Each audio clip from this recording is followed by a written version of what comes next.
Entonces, bueno, te presento. A continuación nos va a hablar Eduardo Caleb acerca de los semimetales topológicos de nudo nodal. Y pues Eduardo es estudiante mío, está en el curso de temas selectos de física, matemática y teórica. Y los dejo con él. Ok, bueno, buenas tardes a todos. Gracias por estar aquí presente en esta plática. El trabajo que les voy a presentar es un trabajo que estoy desarrollando en mi servicio y que también va a ser parte de mi tesis. Y bueno, entonces lo que yo les voy a hablar es acerca de sólidos 3D y semimetales topológicos de líneas nodales. En especial estoy interesado, bueno, estamos interesados en las transiciones de líneas nodales. Entonces, comenzando, pues una breve introducción de lo que les voy a hablar, porque todo esto está como, son muchos tecnicismos, desde semimetales, por qué topológicos, qué me interesan los nudos y por qué hay nudos.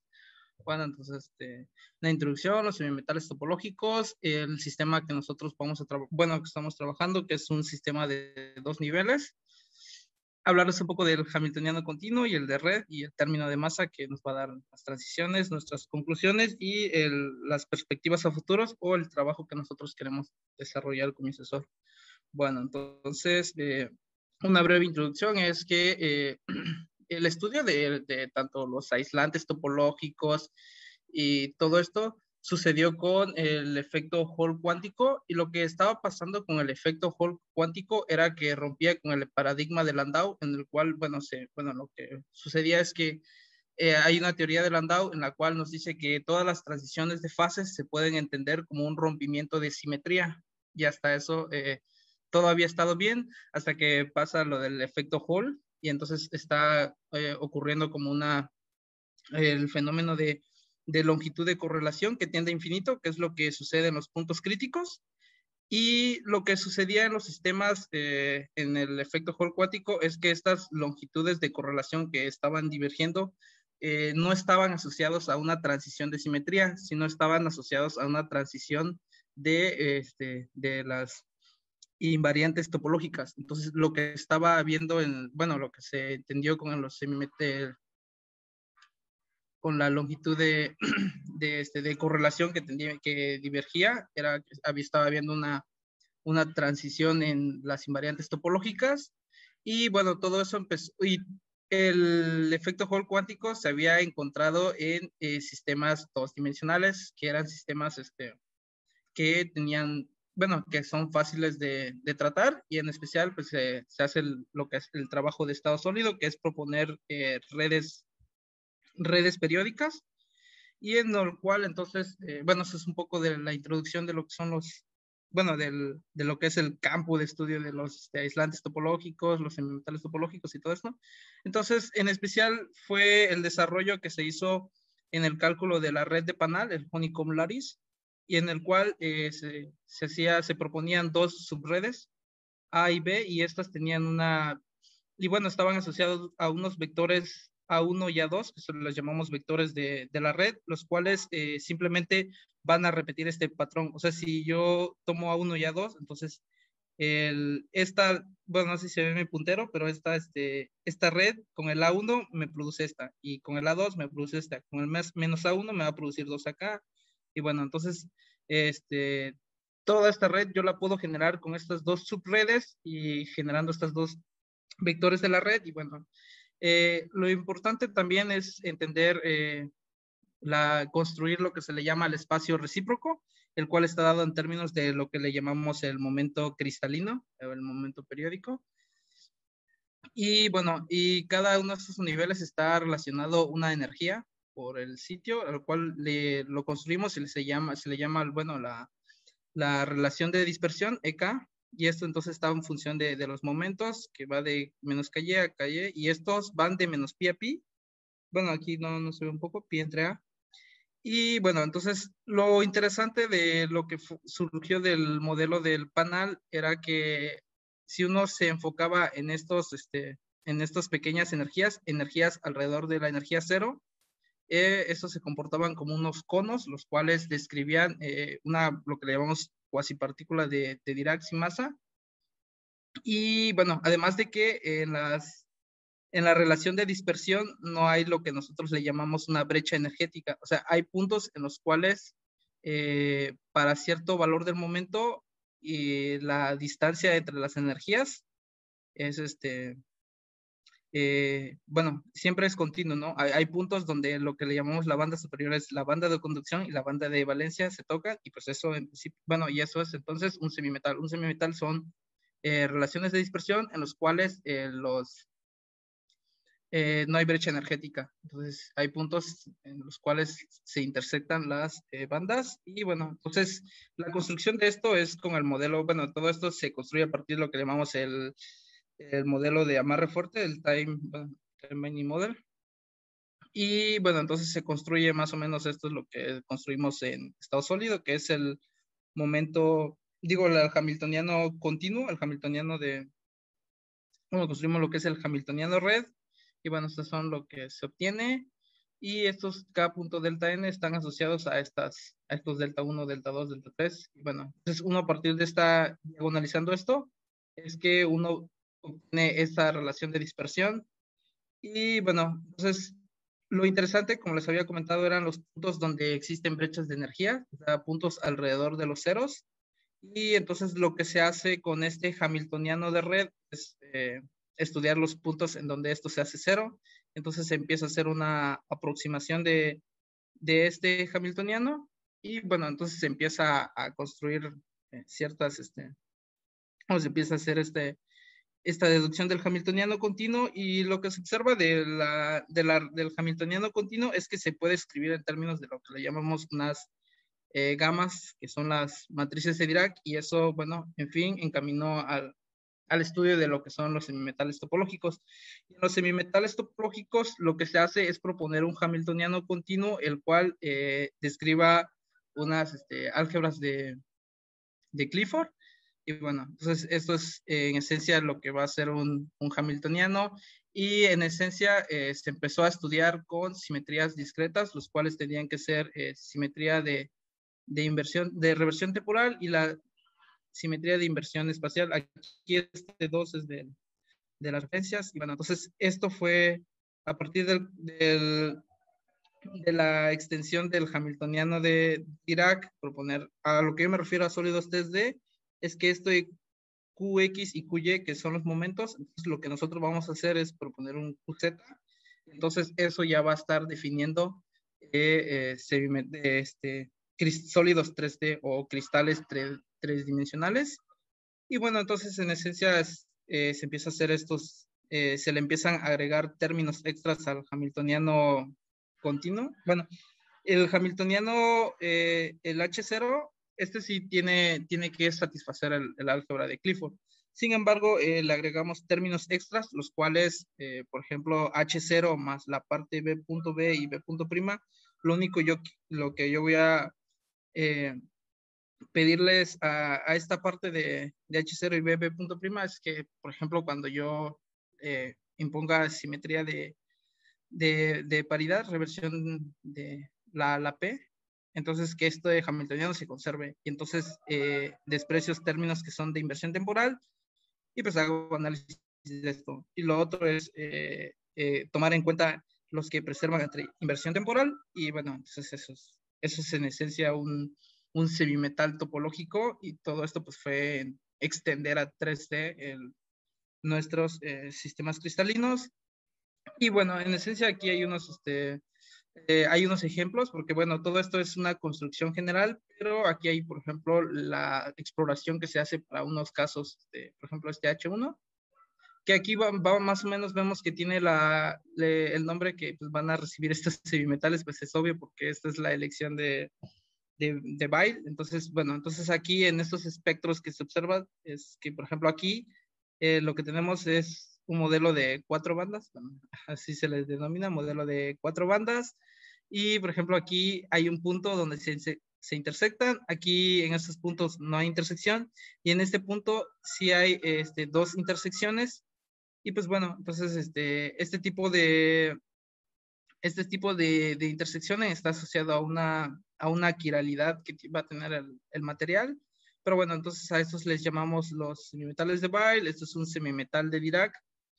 Y pues bueno, este es un modelo ferromagnético, pero bueno, entonces estos son los espectros que está recibiendo el hamiltoniano H1 y variando pues los distintos parámetros. Y el otro término es el que a nosotros, bueno, lo que encaminó a desarrollar lo que se le denomina los semimetales topológicos de líneas nodales, los cuales la intersección de bandas va a ser una distribución continua de nodos, y en ese sentido es que le llamamos líneas nodales.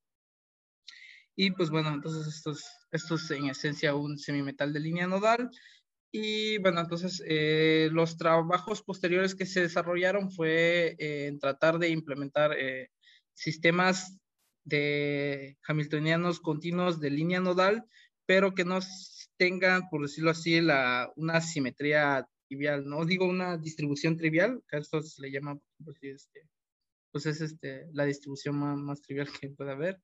Y entonces imponiendo ciertos más simetrías a un hamiltoniano, se desarrolló lo que se le llaman los semimetales topológicos de nudos nodales.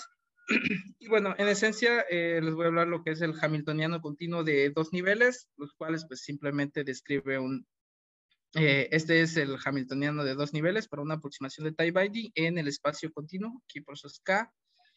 Y estas sigma X, sigma Y y sigma Z son pues las matrices de Dirac. Y bueno, entonces cuando nosotros pedimos que este hamiltoniano permanezca invariante entre la simetría PT, lo que el hamiltoniano debe cumplir es que es igual al conjugado de cada entrada. Entonces, esto en esencia nos dice que el hamiltoniano tiene que ser real, y una elección que podemos hacer es despreciar los términos que acompañan a sigma Y. Y bueno, esa es otra. Y la otra parte es que queremos que haya una simetría, o sea, que nuestros eigenvalores no estén desfasados. Y entonces lo otro que le pedimos es lo que le llamamos una simetría de electrón hueco. Y bueno, entonces aquí esta parte de cero también la hacemos cero. Y entonces en esencia pues tenemos un hamiltoniano ya más pequeño. Y pues este es el hamiltoniano con el que se trabaja. Y las energías asociadas a este hamiltoniano continuo, pues son pues nada más tan fácil.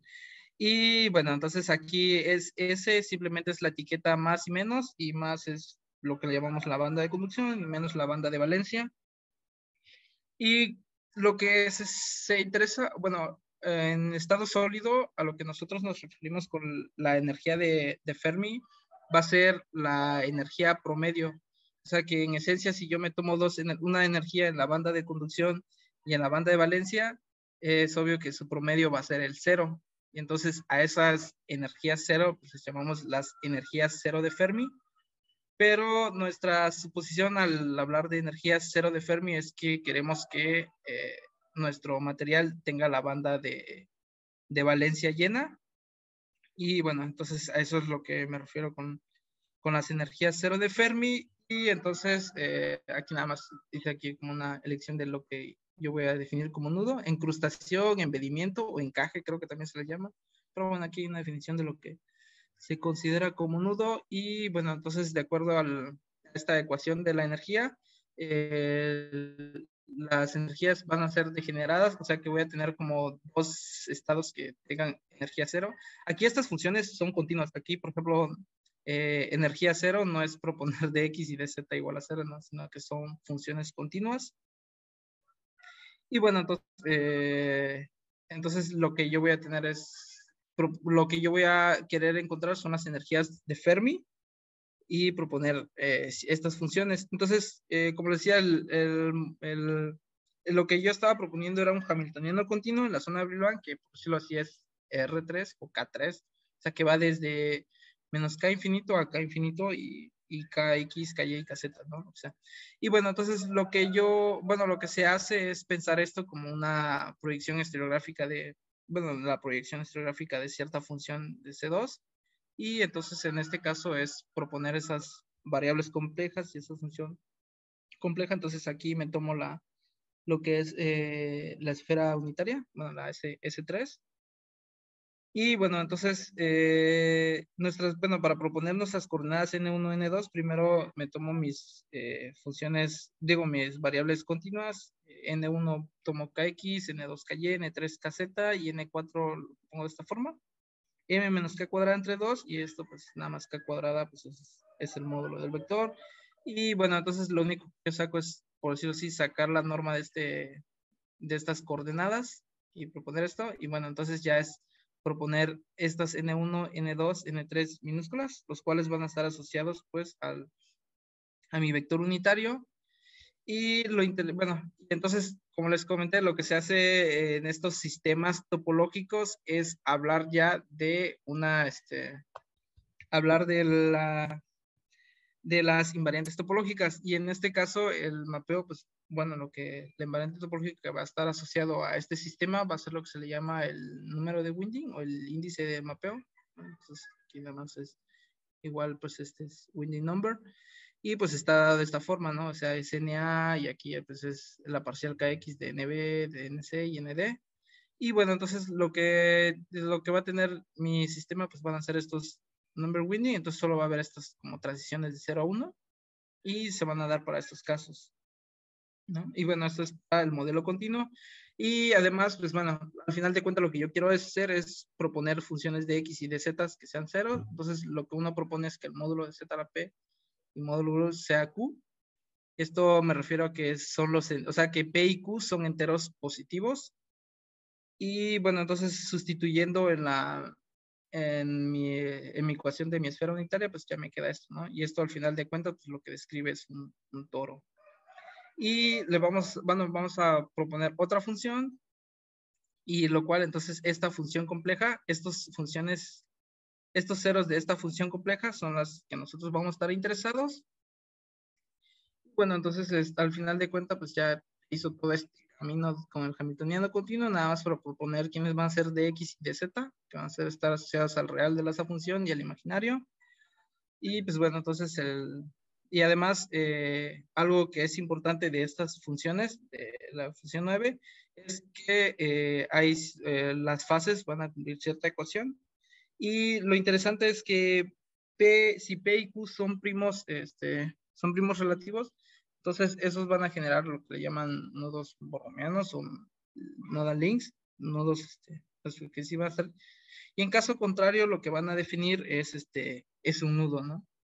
Entonces esto es en esencia las exploraciones que nosotros vamos a hacer con N y con P y Q enteros. Y bueno, al fin, y como les dije que, bueno, entonces nosotros estamos asociados en un término de masa, y este término de masa, lo único que va a estar haciendo es como, pues sí, cambiar esta ecuación, y lo único que, bueno, entonces va a haber un cambio de la ecuación en la ecuación 11, y entonces pues ya va a ser distinto, o sea, la ecuación 15 y la ecuación 13, y bueno, la ecuación 14 y 15 pues son distintas. Y entonces, este término de masa es lo que me va a dar transiciones. Entonces, lo que nosotros estamos interesados es en la zona de Brillouin, y a lo que me refiero con las zonas de Brillouin es encontrar los ceros de este hamiltoniano con mis funciones de X y de Z, que yo, con los ceros de X y de Z, ¿no? O sea, yo lo único que me voy a interesar son los ceros de esta energía, y entonces esos son los que le llamamos la zona de Brillouin, y eso es pues, considerar a qué momentos la energía es cero. Y bueno, entonces en esencia, entonces nos tomamos un primer caso, o sea, ¿qué pasa para P y Q igual a 2? Entonces vemos quién es de X, que era el Z cuadrado, y luego el imaginario de DZ cuadrado. Aquí no lo hice más, no lo desarrollé tanto, pero bueno, en esencia son estas funciones de X y de Z. Sin embargo, en estos sistemas topológicos, los que nos interesa más es tener unas funciones periódicas, y lo que va a hacer las funciones periódicas al final de cuentas es hacer mi material finito. Entonces, lo que se hace simplemente es hacer estas aproximaciones a K cuadrada. Bueno, estas aproximaciones que nos hacemos. Bueno, aquí las especifico. Y al final de cuentas de X y de Z, entonces ahora ya van a ser funciones funciones periódicas, y estas funciones periódicas lo que me van a escribir al final de cuentas son estos hamiltonianos de red. Y bueno, entonces todo esto se hace nada más para tener sistemas finitos. Y bueno, entonces NW aquí es que dado este mapeo, pues ya va a cambiar el number winding, y pues van a ser estos números que están aquí. Entonces va a haber otra transición más, y entonces eso es lo que se hace. Bueno, aquí en este sistema nos damos cuenta, esto es como KX punto y uno unitario, ¿no? En dirección X y KY. Bueno, al final de cuentas, este de X y de Z lo que está describiendo es un sistema cúbico, que es el sistema cristalino pues, más simple. Y bueno, entonces definimos ciertos puntos, ciertos caminos a los cuales pues, simplemente en la dirección 0X es este punto X mayúscula, y el gamma Y pues va a ser esta dirección. Y pues el menos Y va a estar en esta dirección, y el menos X va a estar en esta dirección, y otro punto es el M y el Z. Pero bueno, entonces, al final de cuentas, todo este camino y toda esta función lo quiero porque esto lo voy a usar en una paquetería de Python, que es Python Time Binding. Y entonces, lo que voy a hacer, bueno, lo siguiente que se hace ya es considerar un modelo de red, pero finito. Esto quiere decir que vamos a romper la periodicidad en cierta dirección de KX, KY y KZ, ¿no? Y bueno, entonces lo que hice entonces fue calcular los ceros de mi hamiltoniano de red, y entonces estas son las variables que yo considero. Y entonces lo que me doy cuenta con M0 de cuando está entre 1 y 3, pero sin ser 1 y 3, entonces esto describe lo que les llamamos los nodal link. Y bueno, y para igual a 1, pues pasan como una intersección, o sea, pasan otras cosas. Y para 3, para mayor a 3, como que se tocan un punto, pero luego se separan, ¿no? Entonces, está viendo esta transición en mi zona de Brillouin para distintos valores para distintos valores de este índice para este índice o este número de enrollamiento. Y bueno, entonces, como les comentaba, entonces lo que nosotros hacemos es determinar lo que son los estados de bordes, y en los estados de bordes es quitar la periodicidad en cierta dirección. Y bueno, entonces aquí lo que hago es, en el primero, son este camino de menos X, gamma y X, y si me doy cuenta que hay un KY y un KX, este KY y KX son lo que le llamamos los vectores de bulto. Y entonces el que no esté KZ acá es porque KZ le he rompido la periodicidad, y entonces es realizar lo que le llamamos la estructura de bandas, que es calcular las energías para cada una bueno, aquí consideré 200 eslabones de Z finito. Y entonces, bueno, entonces es hacer esta estructura de banda, y observamos nada más las energías igual a 0, y construimos estas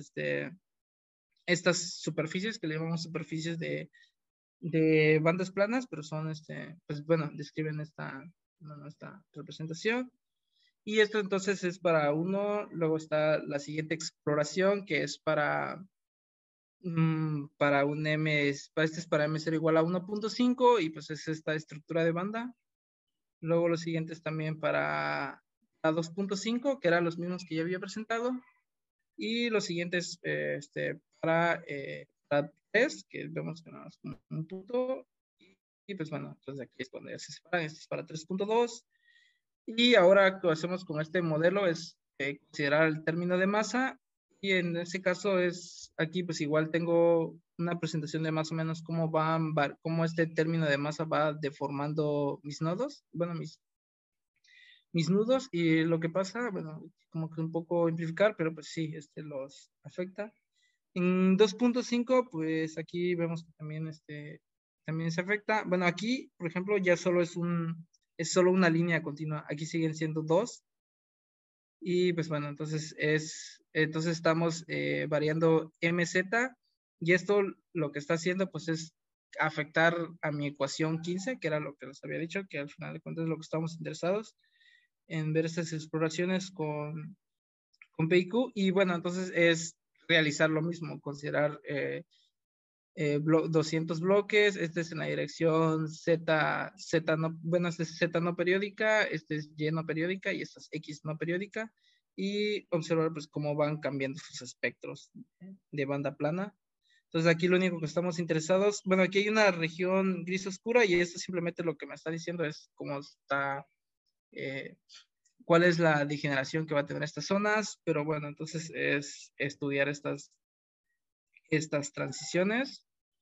Y pues bueno, entonces es igual, este es para M0 igual a 1.5 y esto es para M0 igual a 2.5 y igual variar Z con 0.2, que vemos que no les hace nada, pero con 4, 0.4, aquí ya cambia las bandas, ¿no? Y pues bueno, aquí es un resumen. Aquí a lo que me refiero es que ortogonal es esta K que es no periódica, quién es, y KY y KX, y bueno, cuáles son las estructuras de banda. Y pues estos son para cada uno con término de masa. Y bueno, entonces eso es. Ahora lo otro es tomar P igual a 3 y Q igual a 2, y pues igual es tener esta función.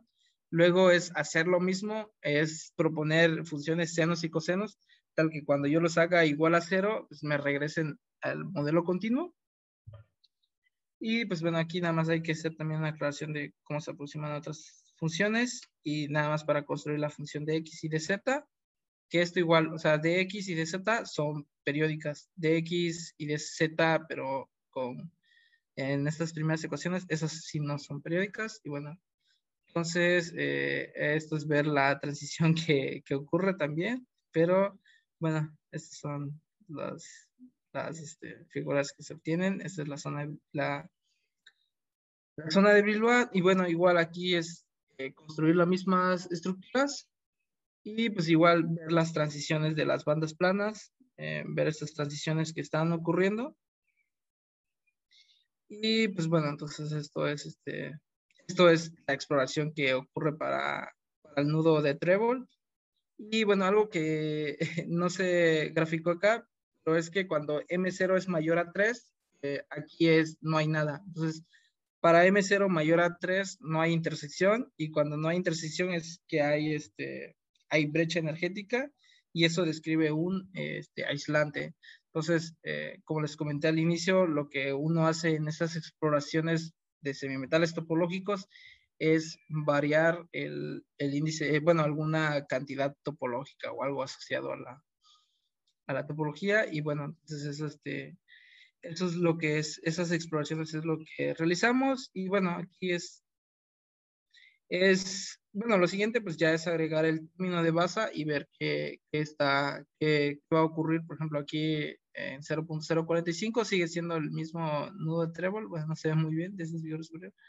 Aquí, pues bueno, vamos viendo cómo se va deformando en la zona central y aquí cómo se va deformando hasta que al final de cuentas pasa lo mismo y ya es solo una línea y eso pues ya esas transiciones. Luego para M0 igual a menor a 2, está como que muy rara, pero las exploraciones también, bueno. Y entonces, como vi que está como muy rara, entonces nada más enfoqué en la parte de M0 igual a 2.8 y es lo mismo, nada más realizar estas estructuras de banda y pues es realizar estos cálculos de estos espectros de banda plana y bueno, entonces es realizar estas exploraciones y bueno, igual resumir todo lo que está ocurriendo. Y bueno, entonces aquí es M0 igual a 1, M0 igual a 1.2, 2.8 y 3. Y esto es en qué direcciones he quitado la periodicidad. Y bueno, entonces es realizar estos cálculos. Y esto es ya variando el término de masa. Y pues bueno, entonces en conclusión, lo que observamos en estos materiales sólido 3D es que se describen nudos en la energía cero de Fermi. O sea que aquí lo que está pasando es que las distribuciones de líneas nodales pues ya no son triviales y entonces en este caso hemos hecho que describan nudos y las condiciones de frontera abierta que definen superficies de Fermi, contrario a los arcos que están presentes en los metales de nodo puntual. Y algo que también, bueno, voy a destacar es que si nos damos cuenta en las regiones azules, que son las fronteras de mis bandas planas, estos son como las proyecciones de los nudos, por decirlo así. Entonces, lo que se observa en estas energías cero de Fermi es como una proyección de lo que sería una superficie de Cypher, ¿no? Entonces, las superficies de Cypher, al final de cuentas, son superficies en las cuales sus fronteras están definidas por nudos. Y entonces, pues aquí, bueno, entonces eso es lo que está pasando también en estos nudos planos. Y pues un término de masa, entonces nuestro modelo genera estas transiciones en los nudos y dependiendo del valor de esto pueden ser pequeñas perturbaciones en las fases del 2 toro y algo que, y bueno, entonces también existen regiones con doble generación que suelen ser más, como más frágiles, entonces suelen desaparecer con este término de masa y que bueno, entonces estas exploraciones de surface, bueno, aquí esto es lo que está sucediendo. Entonces, las perspectivas a futuro, o bueno, algo de que no he hecho todavía en mi trabajo es proyectar los estados de bordes en una red real. O sea, al final de cuentas aquí lo que hablé fue de un hamiltoniano continuo que está en el espacio recíproco y cómo esta define nudos, pero ¿qué pasa en los estados de borde? Como, o sea, cómo se ven los puntos del cristal que, que, que van a beneficiar en la conducción. Entonces, y otro es, pues, es estudiar las propiedades de transporte de estos modelos de nudo y identificar si existen, bueno, algunas cuantizaciones debido a las fases y al number winding. Y pues bueno, eso es entonces en esencia todo el trabajo que hemos desarrollado hasta ahora y pues bueno, gracias por su atención y también cualquier pregunta. Estamos... Muchas gracias, Eduardo. Agradecemos a Eduardo. ¿Tienen alguna pregunta, comentario, cualquier cosa?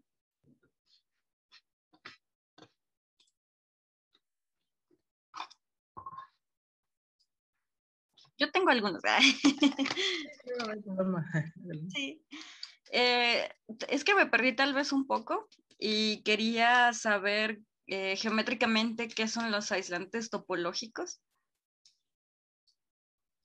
Geométricamente, que son bueno, los aislantes topológicos al final de cuentas, bueno, es que eso se escribe con algo que está un poco asociado a las partes de las suspensiones. Bueno, no sabría cómo, geométricamente está asociado a algo de que les llaman suspensiones, realizar suspensiones sobre las variedades, pero es algo que en principio yo lo diría es como abrir quitar periodicidad, ¿no? Hacer sistemas finitos. Bueno, no sabría cómo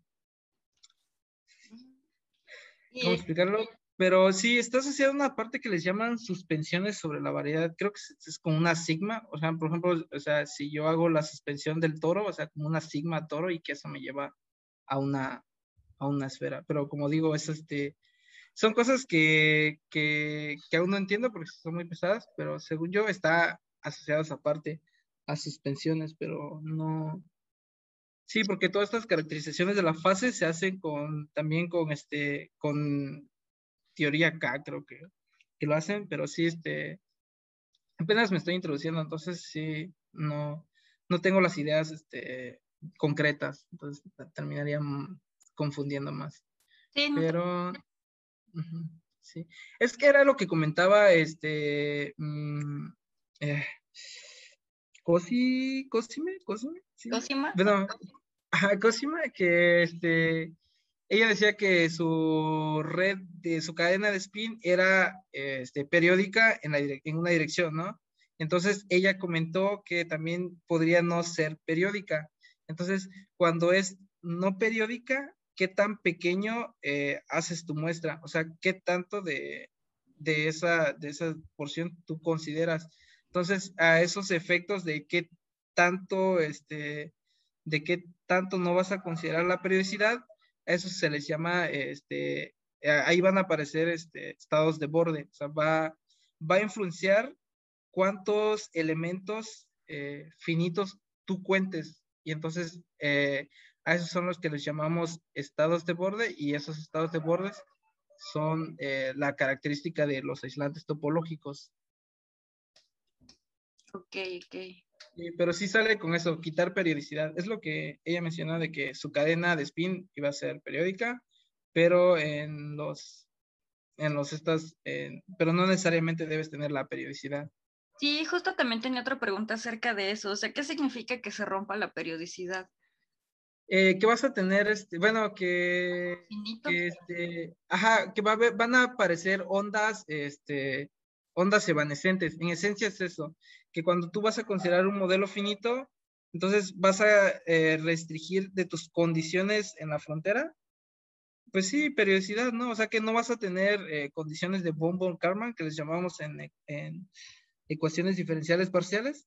Entonces, lo que va a pasar ahí es que vas a tener soluciones de onda evanescentes, y esas soluciones de onda evanescente son los que están asociados a estados de borde. Entonces, sí, o sea, lo que yo me refiero es quitar condiciones de von Karman el contorno, ¿no? Ok, Sí, eso es. vale.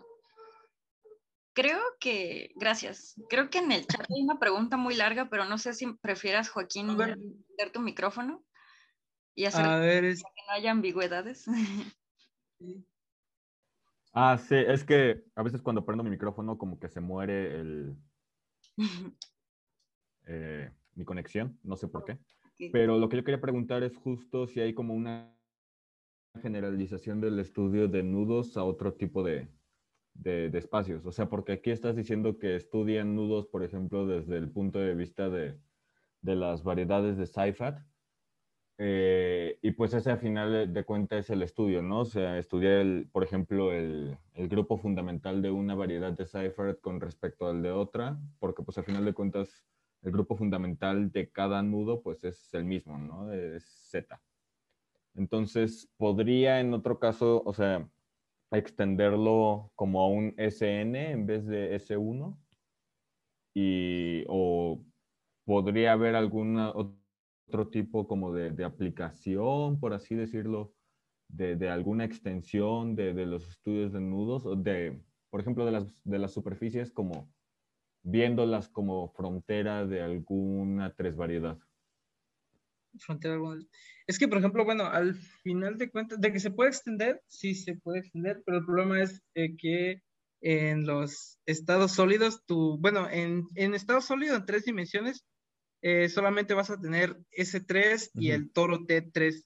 Entonces, eso pues es algo que tienen los sistemas cristalinos. Entonces, o sea, sí puedes extender este estudio de los nudos, pero pues ya sería algo que no tendría importancia en la parte No tendría de aplicaciones, materia ¿no? condensada, ajá, de física de Ujú. materia condensada. Y bueno, lo de las Cypher Surface, bueno, las superficies de Cypher, estas aparecen por estas condiciones de frontera abierta. O sea, lo que pasa en mi hamiltoniano continuo, ahí sí tengo los nudos. O sea, si yo considero mi variedad como S3, entonces ahí sí ya va a tener va a ser un nudo. Pero cuando yo le empiezo a quitar condiciones de periodicidad, ahí es cuando ya van a aparecer estas superficies de Cypher. Y bueno, entonces nuestro camino también, algo que quiero mencionar es que, por ejemplo, queremos ver si estos términos de masa, que al final de cuentas lo que están cambiando son como las Cypher surface, es como decir, ¿qué transiciones van a ocurrir en mi material cuando cambie el genus? Creo que hay algo asociado a los nudos y a las Cypher surface que están asociados con lo que se le llama, bueno, con el genus, que es algo que igual, bueno, nuestro trabajo, pues primero es hacer estas El exploraciones, género. luego es estados de borde, luego es propiedades de transporte. Y ya luego, si en las propiedades de transporte ocurre algo interesante, que es que pues bueno, por ejemplo, algo que pasa en los metales de Weyl es que si tú le aplicas un campo magnético, el material se magnetiza, ¿no? Y entonces, en ese sentido es que muchos, bueno, hasta ahora en 2015 creo que ya encontraron un semimetal de Wright. Es que estos materiales están como que muy, o sea, en principio se hace un hamiltoniano más re fuerte, pero eso es como que ya un trabajo muy abstracto. Pero sí, o sea, el primero es que tenga propiedades de transporte interesantes y de ahí sí. O sea, por ejemplo, mi idea es que algo de las propiedades de transporte es, que, o sea, lo que quiero quizás ya irme a las superficies de Seifert, me va a interesar si va a ocurrir algo al cambiar el genus, pero bueno, entonces, o sea, en esencia lo que he mostrado simplemente es como el cambio en el número de winding, ¿no? Ya, o sea, ¿qué pasa? Que sí se deforma el nudo. Pero luego también, ¿qué pasa con las Cypher Surface? Y bueno, o sea, ¿qué pasa con estos cambios de superficies, ¿no? Que eso es algo que también he de explorar y no sé si ahí sí sea necesario como considerar ya otras variedades, ¿no? En ese caso, quizás allá sí lo puedan caminar en las condiciones de frontera abierta, pero primero sí sería como que explorar las propiedades de transporte. Pero sí, sí, o sea, todo eso de ver qué se puede proponer en estas transiciones del genus, que es el término de masa. Entonces, sí, quizás ya sea interesante ya cambiarse a estos conceptos básicos que tengo igual también. Sí, porque igual apenas estoy como estudiando todo esto. Vale, Sí, y luego también algo que es que, por ejemplo, esto está un poco asociado a lo que mi asesor puede, por decirlo así, explicarme, ¿no? O sea, que, por ejemplo, él puede hacer estos cálculos de estados de borde y todo esto, de propiedades de transporte y, bueno, y hacer unos cálculos de cuantización y niveles de Landau, y eso es lo que él puede hacer.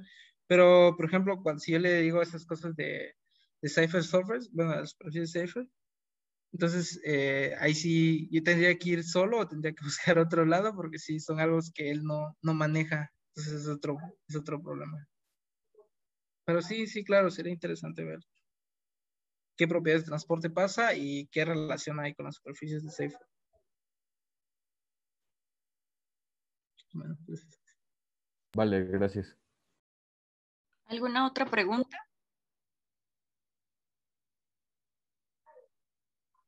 Yo tengo una. Me claro. acuerdo que mostraste unas grafiquitas y había degeneraciones, pero ¿qué significan físicamente degeneraciones? Porque tengo entendido que físicamente son importantes muchas veces, ¿no? Sí, claro. Las degeneraciones simplemente que vas a tener distintos estados, ¿no? Por ejemplo, es cuando le metes momento angular, ¿no? Al átomo de hidrógeno, entonces vas a tener ¿cómo era? L cuadrado, bueno, degeneraciones. Bueno, la situación está en que las degeneraciones, a lo único que yo me refiero es que, bueno, en la ecuación 5 que creo que era la de la energía, o sea, lo único, o sea, la energía va a ser, para el caso si esto no es igual a cero, entonces simplemente va a ser un solo valor, pero cuando es cero, puede venir tanto de la banda de conducción y de la banda de valencia. O sea, que sea negativo es que está en la banda de valencia, que sea positivo es que está en la banda de conducción, pero si esto es cero, entonces está en ambas. Entonces ahí es a lo que me refiero, que Ah, la energía está degenerado y es porque va a tener estos aportes, ¿no? Que va a ser tanto de energía sí, o sea, que va a estar en la banda de valencia y banda de conducción, por decirlo así. O sea, esto de generaciones, esto es el cero porque así se definió, pero no necesariamente tiene que ser el cero. Y bueno, a eso me refiero con degeneraciones. ok, ok. Gracias.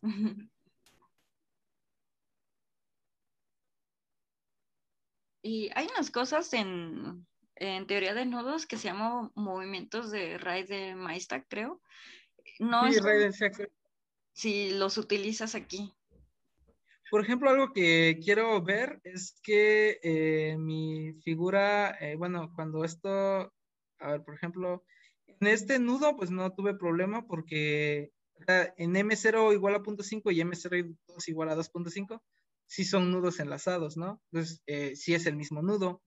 Pero algo que, por ejemplo, pasa en este nudo, el del trébol, el nudo trébol es que, a ver, bueno, acá, por ejemplo, en 2.8, bueno, no está muy claro, pero pues es un nudo trébol. Pero en 1.2, eso sí no se ve que es un trébol. Entonces, algo que quiero hacer yo es colorearlo. O sea, con movimientos Rider Master, yo no puedo llegar a este de 1.2, pero si yo coloreo esto, y entonces si o sea, si hay una ecuación que creo que es coloreando nudos, si esto, si es un nudo de trébol, o sea, este 1.2 no se ve igual a esto, pero entonces ahí, ¿cómo puedo decir yo que M0 igual a 1.2 y 2.8 son equivalentes? Entonces, Rider Master no me va a decir mucho, pero colorear el nudo sí. Entonces, o sea, sí hay herramientas de teoría de nudo que sí van a utilizar a identificar estas zonas de Bilbao. Y entonces, si no es el mismo nudo, entonces está viendo como una transición extra que no se ve. Entonces, ajá. Pero sí, Rider Master, pues no lo utilizaría, pero colorear el nudo para ver que esto sí es un nudo trébol, eso sí lo puedo implementar. O sea ¿Y que sí hay. Ujú. a qué te refieres con colorearlo? Es que hay distintas formas de decir que dos nudos son equivalentes y entonces, por ejemplo, tú puedes decir, bueno, este nudo es equivalente y ya le te puedes decir, oye, eso no lo veo. Entonces haces lo que haces es movimiento de Rider Master o colorearlos. Entonces, ahí hay un video de Ciencias TV y hay alguien, o sea, pon Ciencias TV coloreando un nudo y ahí te va a aparecer. Pero en esencia es algo más de Rider Master, o sea, es cómo mostrar la equivalencia de nudos. Entonces, Rider Master es una forma, pero hay distintas. Hay cálculos de polinomios de Milnor, polinomios, no sé qué cosa.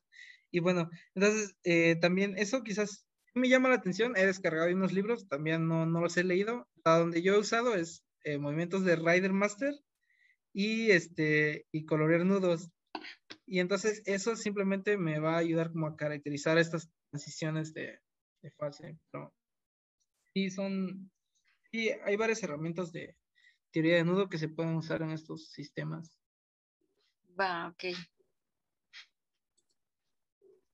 Pero Eh, entonces es como todo un proceso eso de la coloración, no es como, es que yo también utilicé ciertas cosas que le llaman coloración de grafos o graph coloring y pero es básicamente asignar como vectores invariantes a los vértices y a los edges les asignas también representaciones, creo. Y no sé si sea lo mismo, o sea, como asignar cosas, ah, objetos de tu... sí, les das un valor entero y deben de satisfacer una ecuación diofántica.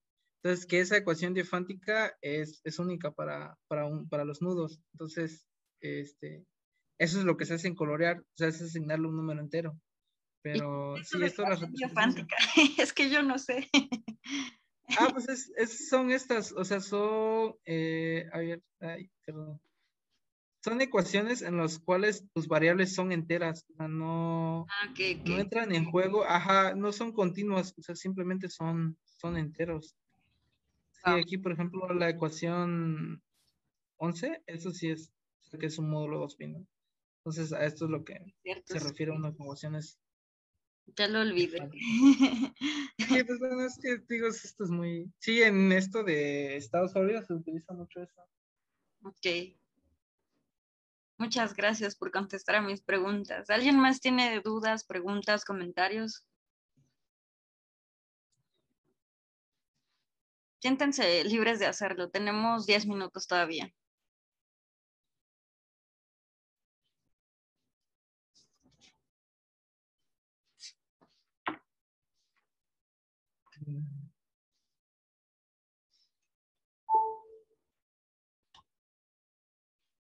¿Hay alguna otra pregunta, inquietud, comentario?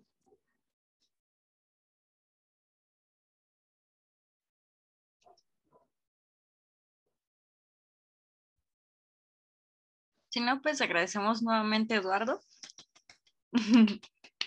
Muchas gracias. Estuvo muy interesante la plática. Gracias. Sí, pues ya, creo que, bueno, se vuelve más interesante con estas propiedades de transporte que te digo que son únicos para cada semimetal. Por ejemplo, como lo que pasa en semimetales de Weyl, que te digo que si le aplicas un campo eléctrico se magnetiza el material. Entonces, hay que ver qué pasa con estos semitubules topológicos de líneas nodales. Vale. Okay. Muchas gracias. Bueno, esperamos a Marco entonces, porque no se ha conectado.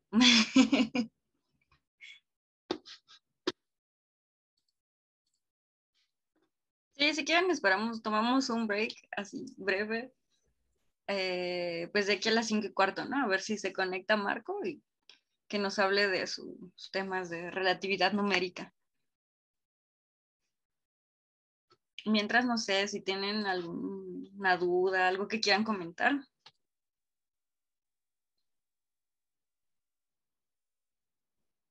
¿Me escuchan? Retomando un poco lo que era sobre las herramientas numéricas, en la plática pasada, la universidad en la que yo estoy haciendo mi doctorado está actualmente ofreciendo cursos de verano enfocados a herramientas para STEM a nivel de preparatoria, licenciatura. Entonces, si les interesa, les puedo pasar una liga a través de Miros a estos cursos. De hecho, yo voy a estar involucrado en la versión en español de una introducción a Python y pues eso, si les interesa, les puede servir y más adelante pues ya pueden involucrarse con herramientas más sofisticadas también con Python. Muchas gracias, Marco. Sí, si quieres lo puedes poner en el chat y luego también me lo mandas para que se los mando por correo a todos.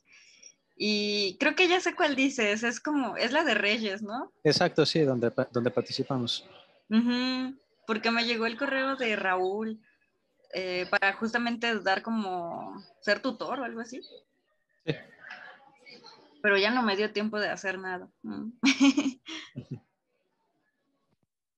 Entonces ahorita lo dejo en chat y luego te mando a ti un correo con la información. Va, sí, muchas gracias.